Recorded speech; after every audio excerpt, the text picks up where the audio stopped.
Perkenalkan, nama saya Enta Kurnia. Saya dari Prodi PGSD. Di sini saya menjelaskan tentang transformasi energi, di mana yang kita ketahui tentang pengertian energi.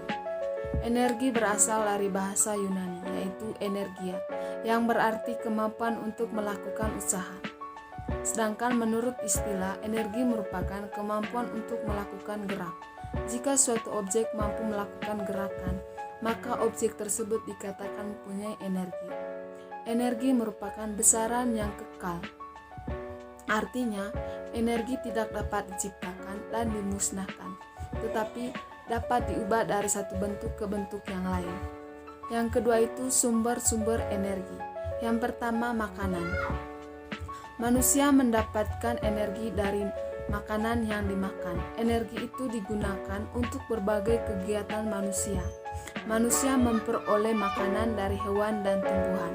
Hewan memperoleh makanan dari hewan lain dan tumbuhan. Sedangkan tumbuhan memperoleh makanan dari proses fotosintesis. Yang kedua matahari.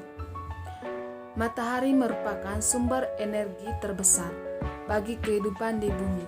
Matahari menghasilkan energi panas dan energi cahaya. Matahari bintang yang sangat besar yang dapat memancarkan cahaya sendiri. Cahaya matahari berasal dari reaksi inti yang menghasilkan energi besar. Yang ketiga itu angin. Angin merupakan udara yang bergerak. Angin menyimpan energi. Manfaat energi angin adalah untuk menggerakkan perahu layar, layang-layang, dan kincir angin untuk menghasilkan energi listrik.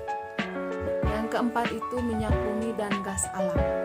Kendaraan bermotor dapat berjalan karena ada sumber energi untuk menjalankannya. Sumber energi berasal dari bahan bakar. Contohnya hasil pengelolaan minyak bumi adalah bensin, oli, solar, dan minyak tanah. Dan yang terakhir itu adalah air. Energi yang dimanfaatkan dari air adalah geraknya. Air yang berada di tempat yang tinggi memiliki energi yang besar ketika jatuh. Manfaat energi air adalah untuk pembangkit tenaga listrik. Selanjutnya pembahasan tentang bentuk-bentuk energi. Yang pertama, energi kinetik. Energi kinetik adalah energi yang disebabkan oleh gerak suatu benda yang memiliki massa atau berat, sehingga semua benda yang bergerak dengan kecepatan tertentu memiliki energi kinetik. Sedangkan semua benda yang diam tidak memiliki energi kinetik. Contoh energi kinetik seperti sebuah martil yang sedang mengayun yang melakukan usaha pada paku. Yang kedua, air terjun yang meluncur ke bawah dan menghantam dasarnya. Energi yang bergerak itulah yang disebut energi kinetik. Untuk menghitungnya, kita bisa menggunakan rumus seperti ini. Itu EK itu energi kinetik, M itu massa, V itu kecepatan. Yang kedua, energi potensial. Energi potensial atau energi potensial gravitasi adalah energi yang tersimpan pada benda karena kedudukan atau posisi benda terhadap titik acuannya. Biasanya ketinggian benda diukur dari permukaan tanah. Untuk menghitung rumus energi potensial, yaitu EP sama dengan M dikali G dikali H, di mana EP itu energi potensial, M itu massa, dan G itu di mana G itu percepatan dan H itu adalah tinggi benda. Yang ketiga, energi mekanik. Energi mekanik adalah energi total yang dimiliki oleh semua benda yang bergerak dengan kecepatan tertentu, sekaligus berada pada kedudukan atau pada posisi tertentu terhadap titik acuannya. Energi mekanik adalah penjumlahan energi potensial dan energi kinetik. Kita bisa lihat rumus energi mekanik, yaitu EM sama dengan EK tambah EP, di mana energi mekanik sama dengan energi kinetik ditambah dengan energi potensial. Itu adalah rumus dari energi mekanik. Yang keempat, energi kimia. Energi kimia adalah energi yang dihasilkan oleh senyawa kimia yang stabil akibat interaksi elektron antara antar atom atau antar molekul. Jadi, kalau ada atom berinteraksi dengan atom, akan dihasilkan energi kimia. Dan yang keempat, energi listrik.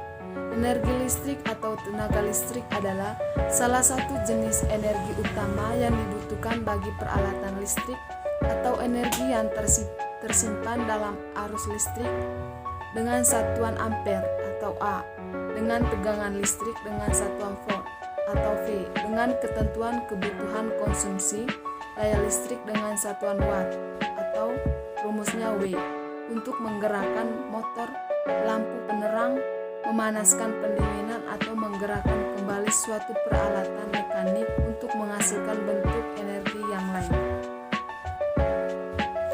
Yang selanjutnya itu perubahan bentuk energi. Energi memiliki suatu hukum yang disebut dengan hukum kekekalan energi sebagai berikut, di mana energi tidak dapat diciptakan dan tidak dapat dimusnahkan, tetapi energi dapat berubah bentuk dari bentuk yang satu ke bentuk yang lainnya. Yang pertama itu perubahan dari energi listrik menjadi energi panas. Contohnya itu setrika, penanak nasi, solder, dan lain-lain. Yang kedua itu perubahan dari energi listrik menjadi energi gerak.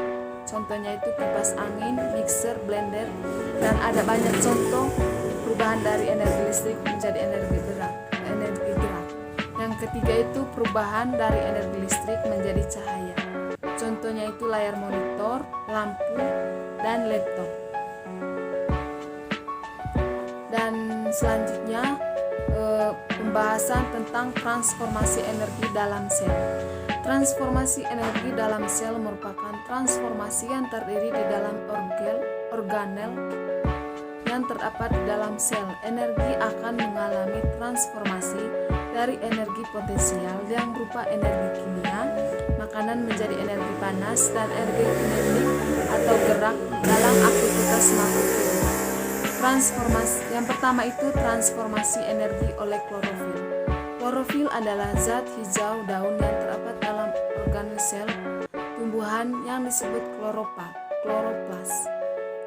Klorofil berfungsi dalam fotosintesis. Energi radiasi sinar matahari yang ditangkap oleh klorofil berfungsi melancarkan proses fotosintesis. Yang kedua itu transformasi energi oleh mitokondria. Mitokondria adalah organel yang terdapat di dalam sel, memiliki peran dalam respirasi sel. Di dalam mitokondria ini, energi kimia digunakan untuk mengubah karbohidrat, protein, dan lemak. Mitokondria banyak terdapat pada sel protein hidup dan sel